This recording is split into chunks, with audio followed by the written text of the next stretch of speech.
हाय Rohit. Okay. हाँ ठीक है, रेज्यूम्स पहुँचा देना। देख 5 बज रहा है और मुझे 5:15 तक सारे डॉक्यूमेंट्स चाहिए, ठीक है। BGC सारे documents. Okay, certificates. And it's already 5:15। Okay fine.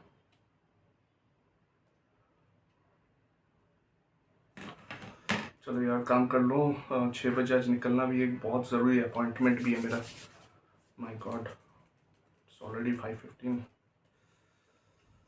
I hate this last minute job, but what to do, I have to complete the task.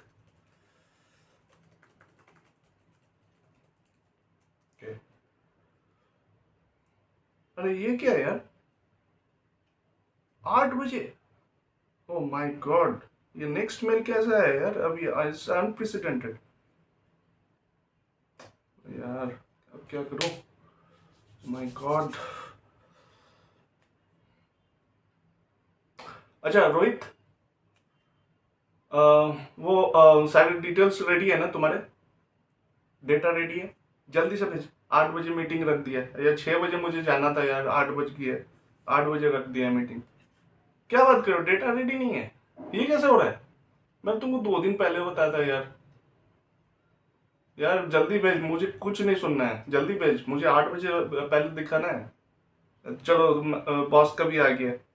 मैं बोल रहे कि 7 बजे एक डेमो करते हैं, उसके बाद 8 बजे क्लाइंट के साथ एक मीटिंग रख रहे हैं। माय गॉड, आज तो गया मेरा दिन। क्या करूं यार, समझ में नहीं आ रहा है। पर जल्दी कर यार रोहित, मैं तो बहुत बुरी तरह फंस जाऊंगा एकदम। ओह, अरे फोन का भी आना है यार। क्या, कौन कॉल कर रहा है? हाँ, हाय हाय श्रीवास्तव, यस। नहीं नहीं नहीं, मैं आपका देख रहा हूँ। एम्पैनलमेंट के लिए मैं बात कर रहा हूँ मैनेजर से। एक्चुअली एम्पैनलमेंट हम लोग अभी होल्ड कर रहे हैं। We have to overhaul on all those areas where we have certain damages had been done. So we are trying to rectify all these things, and after evaluating each and everyone's performance, then we can think for new empanelment. Okay? I'm a bit in rush. I'll talk to you later. Okay? Okay, fine. Have a great day. Bye. चलो यार, लोग अभी phone कर देते हैं यार। अरे एक मिनट। हम्म, तो दोस्तों, आपके साथ भी ऐसा ही होता होगा कुछ, लास्ट मोमेंट रश। आपका ऑलरेडी एक सेट अपॉइंटमेंट रहता है और लास्ट मोमेंट में आपको पता चलता है कि कोई बॉस ने या कोई और एक्टिविटी से आपको वो ओवरलैप हो रहा है, आपका टाइम कॉलिजन हो रहा है। आप स्ट्रेस में आ जाते हो कि उस पर्टिकुलर टास्क को कितनी जल्दी हम कंप्लीट कर सके। और ये तभी आता है जब आपके पास स्किल्स एक्सपीरियंस होता है। वो भी कभी भी जवाब दे सकता है जब आप स्ट्रेस लेवल पे बढ़ते जाते हो। एक पे एक काम, एक पे एक काम ओवरलैप होता रहता है, पाइल अप होते रहते हैं आपके डेस्क पे काम। और आज तो मतलब आजकल तो ये ऑनलाइन सिस्टम हो गया, आपको फटाक से एक मेल आ जाएगा आपके बॉस, सीनियर क्लाइंट से कि आज मैं ये करने वाला हूँ, आज हम लोग ये करने वाले हैं। This are all unprecedented and precarious conditions. आप इसके लिए एकदम तैयार नहीं रहते हो, and you have to present in impromptu condition. तो यही इस चीज को हम लोग रटाए रटाए बोलते रहते हैं कि वो माय गॉड आज हम स्ट्रेस पे हैं। Oh, my life is gone in stress. Day is was completely full of messed up, it was stressful day. ये स्ट्रेस वर्ड हम लोग कहाँ से आया? क्या ये जस्ट आईटी सेगमेंट, या as we are approaching towards 2023, या नेक्स्ट हम लोग जब 2025 में जाएंगे, फिर 2030 में, तो ये स्ट्रेस का डेफिनेशन बढ़ता जाएगा या कुछ अलग होता जाएगा? हो भी सकता है। पर ये स्ट्रेस मैं आपको बता कर रखता हूँ, ये आज का स्ट्रेस नहीं है। ये आपका बॉडी इनबिल्ट ही रहता है। सिचुएशन तो कैसे भी रह सकता है। आज हम इस सिचुएशन में जहाँ पर लैपटॉप वगैरह वगैरह तरह तरह के गैजेट्स हम यूज करते हैं to bridge, to create a bridge between a communication. एक कम्युनिकेशन गैप को हटाने के लिए हम लोग तरह तरह के सेगमेंट्स, टेक्नोलॉजीज, कम्युनिकेशन प्लेटफॉर्म ये यूज करने लगे to connect lot of people, to get our job done in easy and harmonious way, seamless way, in short. पर ये सीमलेस करने के चक्कर में, ये जॉब को तुरंत करने के चक्कर में हम लोग बहुत सारे मुश्किलें पैदा कर देते हैं खुद से ही। वो होती नहीं है पर हम खुद से ही वो मुश्किल पैदा करते हैं। और ये हमारा बॉडी ऑलरेडी स्ट्रेस, इस ये तो कोई भी स्ट्रेस नहीं है यार, मतलब ऐसे ऐसे स्ट्रेस है जो मैं क्या बोलूं, मतलब जो आपके जान पे आ जाए। और ये स्ट्रेस आज के ह्यूमन बींग से रिलेटेड नहीं है। आप अगर 400,000 ईयर्स बैक भी चल जाओ, जब ऑस्ट्रेलोपिथेकस एफ्रेंसिस, होमो इरेक्टस, होमो सैपियंस निएंडरथल और हम लोग Homo sapiens means human being जो फाइनली इवॉल्यूट हो गया है। पर इसके पहले जो निएंडरथल, फिर ऑस्ट्रेलोपिथेकस एफ्रेंसिस, होमो इरेक्टस, इनके बारे में जो मैं बता रहा हूँ, जो कि 400,000 ईयर्स एगो ह्यूमन इवोल्यूशन के टाइम में था, इनके लेवल पे भी स्ट्रेस था। इनको डेली सरवाइव के लिए स्ट्रेस करना पड़ता था, जूझना पड़ता था। They had to battle to stay alive. और इनका ग्रुप इतना स्ट्रांग था कि वो ग्रुप के साथ रहते थे और हर मुश्किलों का, समस्या का समाधान निकालते थे, सॉल्यूशन निकालते थे। And how they did that? उतना तो उनका ब्रेन भी डेवलप नहीं था। आजकल तो हम लोग काफ़ी smart technologies, smart IQ level, ये सारे यूज़ करते हैं। पर उनका क्या, जब वो ऑस्ट्रेलोपिथेकस एफ्रेंसिस का जब हम जिक्र करते हैं या निएंडरथल एज का जिक्र करते हैं, वहाँ भी उनका स्ट्रेस लेवल था।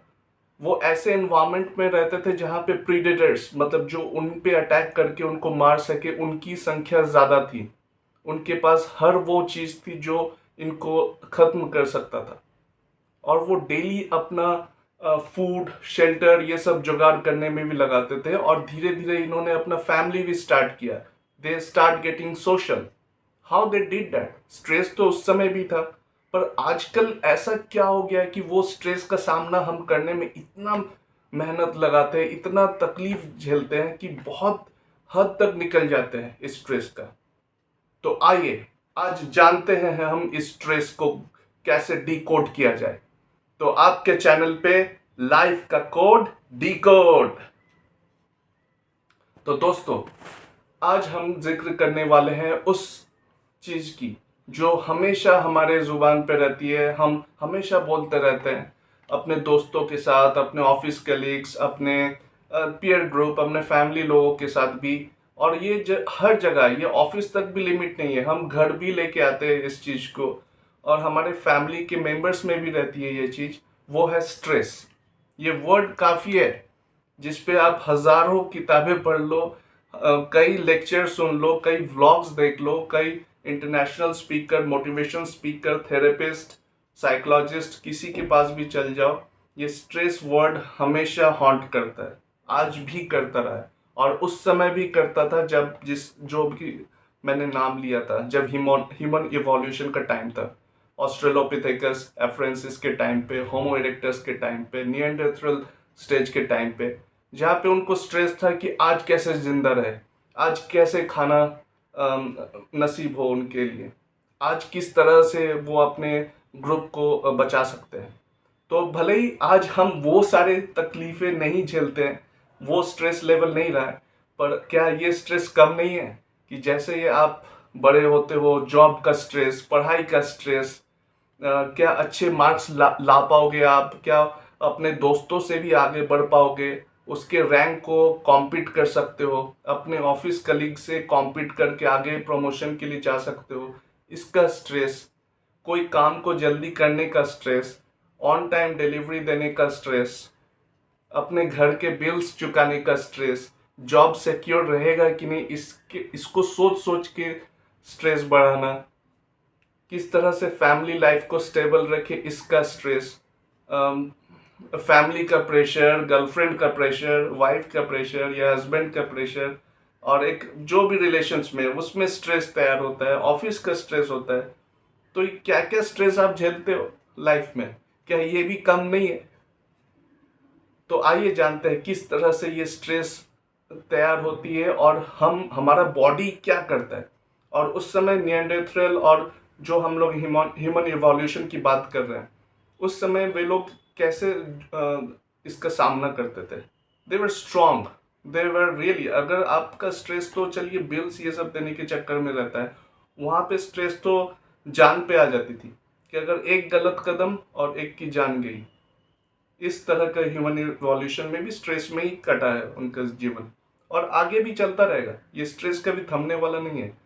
तो साइकोलॉजिस्ट, थेरेपिस्ट, इनका विजिटर्स बढ़ते रहेंगे।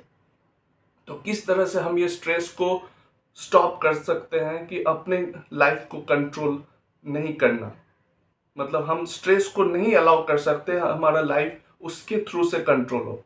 We can control stress, and that is for sure.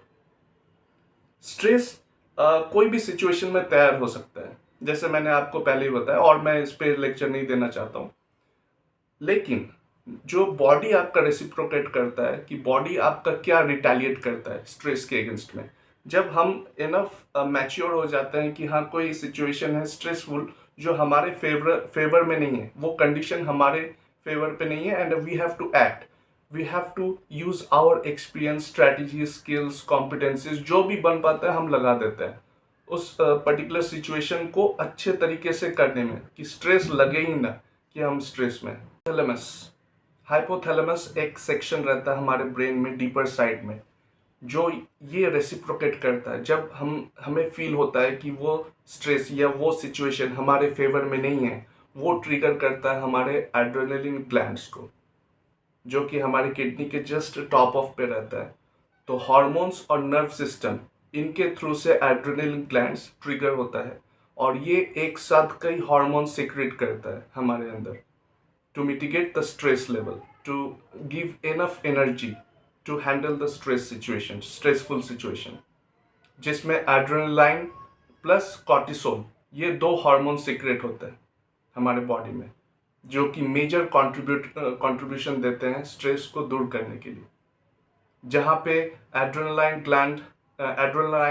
Hormone आपको हेल्प करता है, आपके हार्ट बीट को फास्ट कर देता है, आपके बीपी लेवल को एलिवेट करता है, मीन्स और ज़्यादा बढ़ा देता है, और enough energy, sudden amount of energy secrete करता है कि आप तुरंत से वो काम कर सकते हो अगर वो फिजिकली लगा तो। और कॉर्टिसोल, कॉर्टिसोल वहाँ पे आपके ब्लड स्ट्रीम में enough amount of glucose secret कर देता है, शुगर लेवल बहुत बढ़ा देता है। ये ब्रेन के सिग्नल पे जाता है, ये ब्रेन को अलाउ करता है कि आप शुगर कंज्यूम करो, so that you can think faster, you can act faster. आपका न्यूरॉन सिस्टम्स काफ़ी स्ट्रांग हो जाता है, आपके सेंसरी ऑर्गन्स काफ़ी एक्टिवेट हो जाते हैं, एकदम चरम सीमा पे रहते हैं। जस्ट एक कट शॉट के लिए बता रहा हूँ। तो ये एक लेवल तक ठीक है, कॉर्टिसोल, एड्रेनलिन, इन ये अपना काम करते हैं to help you to think faster, to act faster. Physically आपको तुरंत अमाउंट ऑफ एनर्जी देता है to help you, I mean act accordingly, to move your muscles and all this things. पर इनके साइड इफेक्ट्स भी है। कॉर्टिसोल, जहाँ पे एड्रेनलिन ये तीन काम करके फिनिश हो जाता है, जो कि मैंने बताया था, ये हार्ट बीट फास्ट कर देता है, आपका ब्लड प्रेशर बढ़ा देता है, और सडन अमाउंट ऑफ एनर्जी भी लिबरेट करता है आपके बॉडी में। और कॉर्टिसोल वहाँ तक लिमिट नहीं हो जाता है जहाँ पे मैंने बताया था कि जस्ट वो शुगर सीक्रेट करता है आपके ब्लड स्ट्रीम में। ये नॉन एसेंशियल, रिडंडेंट पार्ट और हार्मफुल एरियाज को भी एक्टिवेट करता है कॉर्टिसोल एट सर्टेन एक्सटेंट। लेकिन आप वही समझो कि ये एक स्ट्रेसफुल सिचुएशन के लिए इसने ये किया। तो अगर आपके पास 10 या 15 स्ट्रेसफुल सिचुएशन डेली डेली के बेसिस पे अगर मिलते रहे, तो ये कितने अमाउंट ऑफ नॉन एसेंशियल और हार्मफुल एलिमेंट्स को एक्टिवेट करेगा, और बॉडी क्या ये सहन कर पाएगी?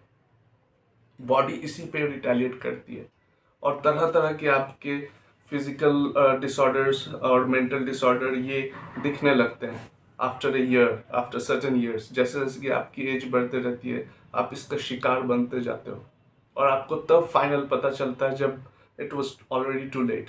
You need someone for immediate medical attention. और ये सिर्फ आप तक लिमिट नहीं रहती है, आपके लव्ड वंस को भी अफेक्ट करती है। क्योंकि डेफिनेटली अगर आपका हेल्थ खराब हुआ, तो डेफिनेटली जो भी सोशल ग्रुप में, या आप अपने परिवार के साथ रहते हो, आप अपने प्रियजन के साथ रहते हो, लव्ड वन के साथ रहते हो, तो उन पे भी वो असर होता है। वो भी समझ नहीं पाते कि आप किस तरह की तकलीफ से गुजर रहे हो। तो इतनी खतरनाक हो जाती है ये बातें। तो जहाँ पे एड्रेनलाइन ग्लैंड्स ये तीन चीजें सीक्रेट करती है, कॉर्टिसोल वहाँ पे आपके मूड पे भी कंट्रोल करती है, आपके मोटिवेशन, आपकी फियर, सारे चीजों पे वो कंट्रोल करता है। कि कोई एक चीज आ रही है तो आपको डर से और फास्ट एक्ट करना है, या आपका एंग्जाइटी लेवल बढ़ जाता है, आप या तो वो हो नहीं पा रहा है तो आप काफी डिप्रेस फील करते हो। ये सारे इसके साइड इफेक्ट्स है and it's a long term thing. ये आपके डाइजेस्टिव सिस्टम, रिप्रोडक्टिव सिस्टम्स, आपके सेक्स लाइफ, सब कुछ डिस्ट्रॉय कर देता है, क्योंकि ये सब कुछ सप्रेस कर देता है, तब जाके आप काम कर पाते हो। और ये आपको हमेशा स्ट्रेस में रखेगा। भले ही स्ट्रेस बाहर ही ना हो, लेकिन आपको अंदर से हमेशा वो बेचैनी रहेगी, हमेशा वो एंग्जाइटी फील होता रहेगा, और आप दूसरे कोई भी चीज़ों में ध्यान नहीं लगा पाओगे। तो ये इस कदर तक हार्मफुल है। ये स्टार्ट हुआ था जस्ट एक स्मॉल स्ट्रेस के साथ। अब देखिए जैसे जैसे मैं एक्सप्लेन कर रहा हूँ कितना खतरनाक ये साउंड कर रहा है। अभी तो कुछ भी नहीं दोस्तों, इसके जो और साइड इफेक्ट्स हैं वो मैं आपको और बताता हूँ। ये जब लॉन्ग टर्म ऐसा चलता रहता है, जनरली क्या होता है कि अगर एक स्ट्रेसफुल सिचुएशन आया, नॉर्मल स्ट्रेसफुल सिचुएशन, तो ये जनरली अपना काम करके फिर जैसे वो स्ट्रेसफुल सिचुएशन पार हो जाता है, ये आराम से सेटल हो जाता है बॉडी में। फिर कोई कुछ प्रॉब्लम नहीं होता है, आप नॉर्मल एक अपने लिविंग हैबिट्स में चल जाते हो। पर आप सोचो कि अगर वही स्ट्रेसफुल, जैसे मैंने पहले भी बताया कि 30-35 स्ट्रेसफुल सिचुएशंस डेली के आने लगे, मतलब एक दिन का, फिर 30 दिन में 1 महीना हो गया, फिर यही सालों साल चलता रहे, तो समझ लीजिए आपका बॉडी हमेशा वो काम करता रहेगा, हमेशा वो हार्मोन सिक्रेट कर रहे हैं आपके बॉडी में। एड्रेनालाइन, कॉर्टिसोल, ये हमेशा काम एक्टिव करता रहेगा, हमेशा ये आपके मूड फ्लक्चुएशंस को कंट्रोल करता रहेगा, आपके आपके सब कुछ आपका फ्लक्चुएट होगा, हार्ट रेट, आपका कार्डियक प्रॉब्लम्स होंगे, आपके बीपी लेवल पे प्रॉब्लम होगा, आपके हर एक एक्टिविटीज जो आप करते हो, एक्सरसाइजेस में प्रॉब्लम होगा, आप क्योंकि आपका मसल स्ट्रेस रहेंगे, तो ये हर एक चीज में वो घुस जाता है। इसी की वजह से आपको हाई एंग्जाइटी, हाई डिप्रेशन, फिर कार्डियक प्रॉब्लम्स, फिर भूख ऐसी लगती है कि शायद कोई बहुत ज़्यादा कंज्यूम कर ले, और किसी को भूख एकदम नहीं लगती है कि वो 3-4 दिन खाए नहीं। कभी किसी का वेट बढ़ जाना स्ट्रेसफुल की वजह से, वो ओवर ईटिंग कर बैठते हैं, ज़्यादा से ज़्यादा वो चॉकलेट कंज्यूम करते हैं या जंक फूड कंज्यूम करते हैं, क्योंकि उनको एक अजीब टाइप की बीमारी रहती है कि उनको भूख लगते रहती है, और ये ओवरवेट का भी प्रॉब्लम है। तो ये सारे प्रॉब्लम्स नज़र आते हैं। और जैसे मैंने कहा, ये रिप्रोडक्टिव सिस्टम में भी बहुत ही गड़बड़ी करते हैं, जहाँ पे ये बाद में आपको साइड इफ़ेक्ट्स काफ़ी सारे नज़र आते हैं। तो ये सारे चीज़ें तो मैंने बहुत ही स्मॉल में मैंने बताया। फिर कार्डियक अरेस्ट, फिर आपके बहुत सारे मल्टी ऑर्गन्स में फेलियर नज़र आना, ये सारे चीज़ें आपको दिखेंगी। कोई तो मेंटल ट्रॉमा में ऐसे चल जाते हैं कि उनको इमीडिएट काउंसलिंग, साइकेट्रिस्ट या साइकोलॉजिस्ट की ज़रूरत रहती है, कोई थेरेपिस्ट के थ्रू से वो गुजरता है। तो इतनी सारी प्रॉब्लम्स नज़र आती है। And how we can beat this stress? We can't let this stress to control us. कैसे? ये हम कंट्रोल कर सकते हैं, लेकिन हम इसको इतना नेग्लेक्ट कर देते हैं, हमारे बॉडी की हम एकदम नहीं सुनते हैं। हम चाहते हैं कि हम खुद को खींचे जाए, we should burn out our self to get the job, to get the job.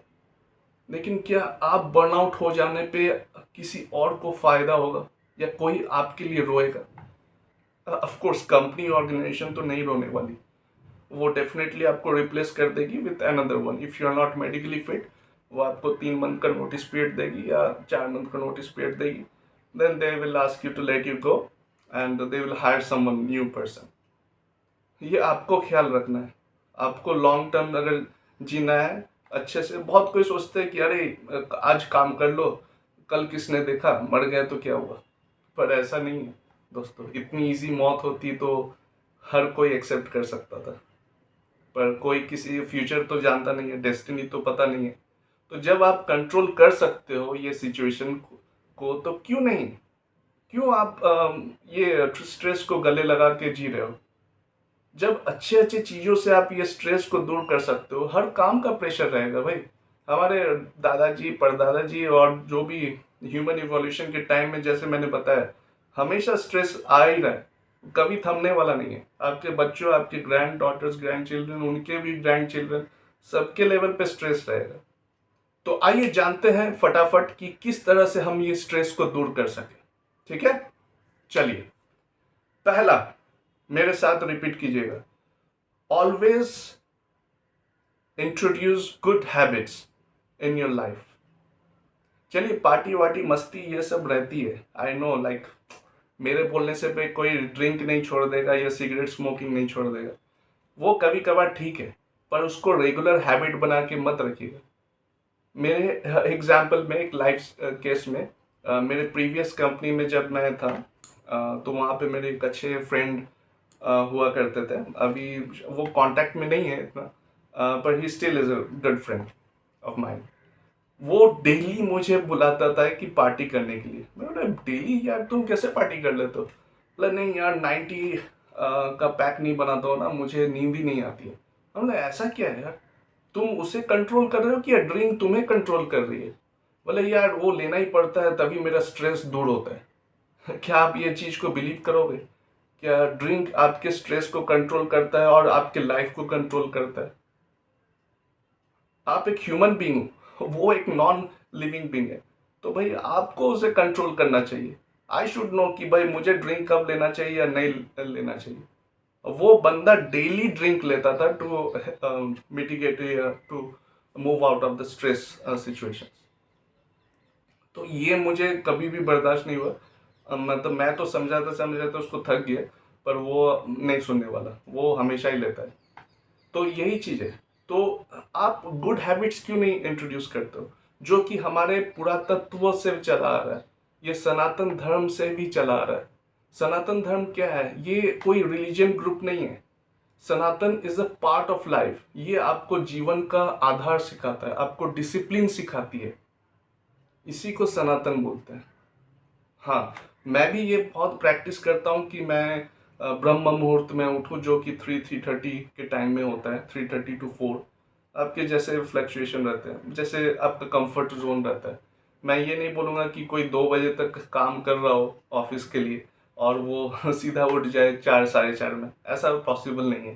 पर अगर थोड़ा सा भी संभव हो, किसी के लिए भी पॉसिबल हो, तो आप उठ जाया कीजिए। मैं भी बहुत ही मुझे भी मुश्किल हो रही है, पर मैं ट्राई कर रहा हूँ ये 4 बजे उठ जाने के लिए। मैं जनरली 5-5:30 तक उठ जाता हूँ, लेकिन फिर भी मैं ट्राई कर रहा हूँ कि थोड़ा सा मैं 4 या 4:30 तक उठूँ। तो ये जो इस टाइम में उठना होता है ना, ये आपको एक कॉस्मो एनर्जी फील कराता है। मतलब आपको लगता है कि पता नहीं कहाँ से एक एनर्जी आपके अंदर में आ रही है। आप बस खुद को ढकेल दो बेड से, फ्रेश हो, अच्छे से 2 ग्लास गर्म पानी पियो, गो फॉर एक्सरसाइज, 40 मिनट्स का एक्सरसाइज करो। तो ये आपके जो इंट्रोड्यूस कर रहे हो good habit in your life, इसमें आपका हेल्दी डाइट आता है, health exercise for 40 minutes daily. और मतलब आप अच्छे अच्छे सोचो, मीन्स वो मोमेंट आप हमेशा अपने लिए रिजर्व रखो, जो कि आपका सुबह का टाइम रहता है, 4 से लेके आप 7 बजे तक या 7:30 तक, ये आपका टाइम है। ये आपसे कोई नहीं छीन सकता। भले ही कितना भी काम प्रेशर हो, कोई भी हो, कोई भी मेल आपको वो टाइम में नहीं स्ट्राइक होगा, या कोई भी आपसे एक्सपेक्ट नहीं करेगा कि आप उसे फोन करो या रिस्पॉन्स करो। वो टाइम आप अपने लिए रिजर्व रखो, उसमें अपने आप को डीप एनालिसिस करो कि आप कहाँ तक टूट चुके हो, या कहाँ तक आपने अपना कॉन्फिडेंस बनाया, या कितना स्ट्रेंथ आपने कलेक्ट किए। तो ये पहली बात है, ठीक है। Introduce good habits in your life. अब second, go for relaxation techniques, जो कि मैं फर्स्ट पॉइंट में ही बता सकता था, पर ये इसका मैंने इसको सेकंड पॉइंट इसलिए चुना क्योंकि इसका वैल्यू कुछ अलग ही है। रिलैक्सेशन टेक्निक्स, इट्स नॉट कि आप सो जाओ 2-3 घंटे के लिए, सोने नहीं है, जागना है। जागना है दोस्तों। और इस जागने के लिए रिलैक्सिंग टेक्निक में आता है मेडिटेशन। मेडिटेशन इतनी पावरफुल होती है ना कि आपके जैसे क्या होता है कि हमारा कुछ चोट वोट लग गया, हम क्या करते हैं, डेटॉल लगाते हैं या कुछ एंटीसेप्टिक क्रीम लोशन लगाते हैं, डॉक्टर को कंसल्ट करते हैं, वो भी एक्सटर्नल कोई क्रीम लगा देते हैं और वो हील होने लगता है, ठीक है, बाय द हेल्प ऑफ और प्रोटीन फंक्शंस, नर्व्स और आपका हीलिंग पावर कैसा है। उसी तरह ब्रेन को भी हीलिंग चाहिए, आपके अंदर के इनर सोल को भी हीलिंग चाहिए, जो कि हर कोई नेग्लेक्ट करता है। वो सोचते हैं कि बाहरी फिजिकल फिट हो जाऊं, एब्स बना लूं, बाइसेप्स बना लूं, मसल्स बना लूं, that's okay, that's done, but what about your inner self? आप अगर अंदर से ही ठुस रहोगे या अंदर से ही कमजोर रहोगे तो बाहरी दिखावा का क्या फायदा भाई? तो इसलिए खुद के मजबूत करने के लिए, खुद को अंदर से कॉन्फिडेंस दिलाने के लिए मेडिटेशन करो। मेडिटेशन में बहुत सारी प्रक्रिया है जो कि मैं इस थोड़े से वीडियो सेशन में पूरा एक्सप्लेन नहीं कर सकता, ये मैं कभी और टॉपिक में एक्सप्लेन करूंगा।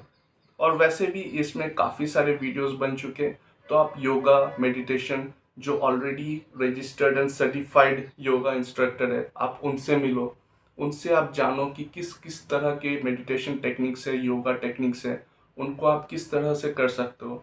हर कोई हर तरह का योगा नहीं कर सकता है इनिशियल स्टेज पे, तो इसके लिए प्रॉपर गाइडेंस चाहिए। पता चला कि आप कुछ ज़्यादा योगा करने के चक्कर में कहीं अपना मसल टिश्यूज ही टेयर कर बैठे, तो लिगामेंट्स ये सब बचा के, इसलिए मैं हमेशा सजेस्ट करूंगा कि आप कोई अच्छे इंस्ट्रक्टर से गाइडेंस लेके योगा करो। लेकिन मेडिटेशन आप कर सकते हो।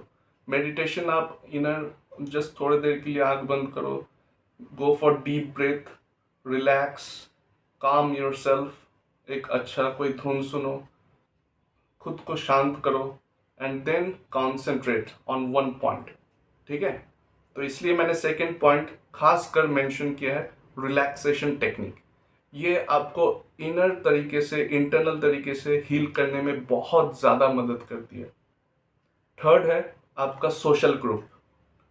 आप अपने कम्युनिटी बनाओ, एक अच्छा कम्युनिटी जहाँ पे बहुत अच्छे थॉट प्रोसेस चर्चा होती है या कंस्ट्रक्टिव थॉट प्रोसेस चर्चा होती है।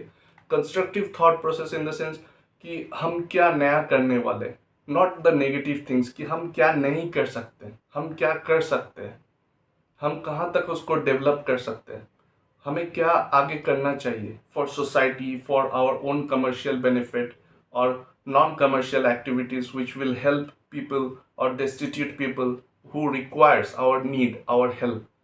कोई ऑर्फन हाउस से आप जुड़ सकते हो, आप उन छोटे छोटे गरीब बच्चों के लिए कुछ कर सकते हो जहाँ पे एजुकेशन और खाना ये सब कुछ भी नसीब नहीं है उनके लिए। एक आप कम्युनिटी ग्रुप बना लो, देखिएगा बहुत अंदर से आपको बहुत अच्छा, बहुत सुकून फील होगा। आप ये करके देखना, ठीक है, mark my words. Fourth fourth point है, आप कितना डीप इन्वॉल्व हो अपने हॉबीज को लेके। हर किसी का हॉबीज होता है, ठीक है, कोई बोलता है कि बाइक राइडिंग, कोई ट्रेकिंग, प्लांटिंग, गार्डनिंग, कुछ भी, cooking. These are very good things for stress busters. If मैं अपना पर्सनल ओपिनियन बताऊं, मुझे कुकिंग करना बहुत पसंद है। मैं कभी भी स्ट्रेस में आता हूं तो मैं ऐसे तो डेली कुकिंग करता हूं, लेकिन जब स्ट्रेसफुल टाइम में मैं कुछ नया क्रिएटिव कुकिंग करता हूं, क्योंकि मुझे लगता है कि मैं इस तरह से अपने स्ट्रेस को दूर कर सकता हूँ। मैं क्या करता हूँ कि वो स्ट्रेस सिचुएशन से अपना ध्यान को एकदम हटा देता हूँ and I concentrate on something creative. कुछ मैं आजकल तो बहुत सारे नए प्रोफेशंस आ गए, जैसे आप फोटोग्राफी चल जाओ, कोई एक फॉरेस्ट रिजर्व पार्क में चल जाओ, वहाँ पे फोटोग्राफी करो, नेचर, ब्यूटी, बर्ड्स, बटरफ्लाइज, ये सब के। या तो आप कोई टूर पे चल जाओ, कोई टूर ले लो, कोई दूसरे जहाँ पे सी बीच, माउंटेन, गार्डन्स, वैलीज, ये सब का। बहुत कोई क्ले पॉट्स ये सब भी बनाते हैं, they are now very fond of. एक मेरा फ्रेंड ही है जो क्ले पॉट्स ये सब बनाता है घर पे, and he usually tell me like, okay, I mean, if I want to learn, I can also join him for that। so that's a very good thing, कि आप एक स्ट्रेसफुल सिचुएशन में हो, उससे जस्ट हट के थोड़ा देर के लिए आप बुला के आप उस पर फोकस करते हो जहाँ पे आपका हॉबी है, जहाँ पे आपको अच्छा फील होता है, जहाँ पे आप कुछ करना चाहते हो नया, और क्रिएटिविटी करने के लिए आपको कोई रोकेगा नहीं। आपके सीनियर्स बॉस वहाँ पे नहीं पहुँच सकते कि हाँ संजय मत करना ये। तो ये मैं सजेस्ट करूंगा कि आपका अपने हॉबीज को जरूर इम्पोर्टेंस दे, भले ही डेली लाइफ में ना हो लेकिन वीकेंड्स में जरूर करें। आप ये करके देखना, ये भी बहुत अच्छा है आपके स्ट्रेस लेवल को दूर करने के लिए। और पता नहीं, आपको पता भी नहीं चलेगा कि ये स्ट्रेस होता भी क्या है। ऐसा है। फिर जब आप अपने काम पे जाओगे ना, एक फुल रिचार्ज, फुल जैसे आप रिफर्बिश करके आए और रेजुमिनेंट फील होगा आपको। ठीक है। एंड मेरा जो फिफ्थ पॉइंट है वो है कि अच्छे ग्रुप सर्कल में रहो, जॉट डाउन करो अपने अच्छे अच्छे पॉइंट्स, उनसे कुछ अच्छा सीखो। जैसे आप कोई मोटिवेशनल स्पीकर के यहाँ पे जाते हो, या तो ऑनलाइन अटेंड करते हो या इन पर्सन जाके अटेंड करते हो, अच्छे नॉवेल्स पढ़ते हो, मोटिवेशनल नॉवेल्स पढ़ते हो, अपने मोरल बूस्टर के लिए, या अपने स्किल्स को पहचानने के लिए, या पोटेंशियल्स को डेवलप करने के लिए। तो वो सारे ना नोट डाउन करो, नोट्स बनाओ, डायरी लिखो, जर्नल्स तैयार करो खुद के लिए कि आपने क्या अभी तक फेस किया, आपके रियल केस स्टडीज क्या रहे, आपका एक्सपीरियंस क्या रहा है। आप देखोगे बहुत जो क्रिएटिव लोग होते हैं ना, या बहुत ही प्रोफेशनल्स लोग होते हैं, वो लोग अपने केस स्टडीज बनाते हैं कि मैंने एक केस ऐसा लाइव मिला और मैंने क्या सॉल्यूशंस इम्प्लीमेंट किया, मैंने क्या स्ट्रेस लेवल फेस किया, उस सॉल्यूशंस का आउटकम क्या रहा। ये सारे अपना नोट डाउन किया करो। मैं भी नोट डाउन करता हूँ अपने लैपटॉप में। इस तरह से आप या तो पेपर, डायरी, पेन, बहुत फायदा मिलता है। एक तो आपको एनेक्डोट्स मिल जाएंगे, मतलब आपके शॉर्ट स्टोरीज, जो आपको बाद में कभी आप अगर अपना खुद का बुक लॉन्च करना चाहो तो उसमें आपको हेल्प मिलता है। आपको डेट वाइज में पता चलता है कि आपने किस ईयर में किस डेट को कौन सा केस सॉल्व किया था। लाइफ का हर एक केस रहता है, it's not about the law and court cases. It's about your own case, your own trials, your own case studies. तो ये आप करोगे ना, देखना आपको बहुत अच्छा लगता है वो करने में। आपको अपना खुद का पोटेंशियल पता चलता है कि आपने किसी को बीट करके, या आप अपने सजेशन को आगे करके किस तरह से कंपनी को फायदा पहुंचाए, या किस तरह से उस टास्क को कंप्लीट किया, और आप अपने स्किल्स को कैसे डेवलप किए। तो इससे काफ़ी मोटिवेशन मिलता है और आप और भी स्ट्रेस लेवल पे काम कर सकते हो बिना खुद को हार्म पहुंचाए। ये एक पॉइंट है। और मेरा सिक्स पॉइंट है, अगर आपको लगे in any case in life कि आप एक मेंटल ट्रॉमा से गुजर रहे हो जो कि इनविजिबल है, एक थिन बाउंड्री है, तो मेरा सजेशन है कि प्लीज प्लीज प्लीज कोई थेरेपिस्ट या साइकोलॉजिस्ट को ज़रूर दिखाएं, उनसे कंसल्ट करें, क्योंकि उनके अलग अलग सेशंस रहते हैं, अलग अलग थेरेपिस्ट टेक्निक रहते हैं, वो ज़रूर फॉलो करें। It's not a shame, it's not about the reach कि ये तो अमीरों के लिए, वाई वी शुड गो, ये मेरा स्टेटस क्यों नहीं है कि भाई मैं साइकेट्रिस्ट दिखा रहा हूँ या थेरेपिस्ट। हर किसी को ज़रूरत होता है भाई, बस हम इग्नोर करते रहते हैं खुद को कि नहीं मुझे तो थेरेपिस्ट ज़रूरत ही नहीं है। नहीं, मैं एक बार साइकेट्रिस्ट या साइकोलॉजिस्ट के पास गया तो भाई सीधा मुझे तो मेंटल रिटार्ड में रिटार्ड घोषित कर देंगे, या I will be mentally unfit in my office, किसी को पता चल गया और मुझे जॉब से निकाल देंगे। ये कभी नहीं है दोस्तों। थेरेपिस्ट मीन्स ही कि आपको फिर से इनर हील करते हैं। वो आपके मन के भीतर जाके आपके प्रॉब्लम को डायग्नोस करके उसका इलाज करते हैं। They cure you, they treat you well, और आपको फिर से हीलिंग करने का मौका मिलता है अपने आप को। तो प्लीज़ ये लास्ट पॉइंट ज़रूर याद रखें, डोंट इग्नोर डैट। अगर आपको कोई भी सर्दी खांसी या कुछ भी वायरल होता है तो आप डॉक्टर के पास इमीडिएट जाते हो ना। तो इन द सेम वे, आपको अगर मेंटल कंडीशन से आप गुजर रहे हो, कुछ ट्रॉमा से गुजर रहे हो, कुछ एंग्जाइटी फील हो रहा है, कुछ बहुत ही भयानक स्ट्रेस फील हो रहा है जो कि आप किसी को बता नहीं पा रहे हो, गो फॉर थेरेपिस्ट। ठीक है। ये देखिए, स्ट्रेस मैं ये नहीं बोल रहा हूँ कि हर किसी का सेम लेवल है। मेरे लेवल में मैं शायद 10 स्ट्रेस ले लूँ एक साथ, किसी और के लेवल में, मेरे दोस्त के लेवल पे वो शायद 3-4 ही ले पाए, और किसी का तो 30-35 ही ले ले। आप उनका सोचो ना, जो आर्मी मिलिट्री बैकग्राउंड से हो, या कोई फायर फाइटर्स हो, जो पुलिस ऑफिसर्स हो, जो ऐसे काम करते हो जहाँ पे डेली का सर्वाइवल का क्वेश्चन आ जाता है, या कोई एक इमीडिएट क्रिटिकल केस हैंडल करना होता है। न्यूरो सर्जन्स या सर्जन्स जो डेली ओटी पे रहते हैं, ऑपरेशन थिएटर्स में रहते हैं, उनका कितना क्रिटिकल टास्क है। एक लाइफ उनके सामने पड़ा रहता है, उसको बचाना होता है, और सब कुछ उनके हाथ में, उनके नॉलेज, एक्सपीरियंस एंड हैंड्स। तो सोचो आप कितनी स्ट्रेस से जाता होगा वो बंदा।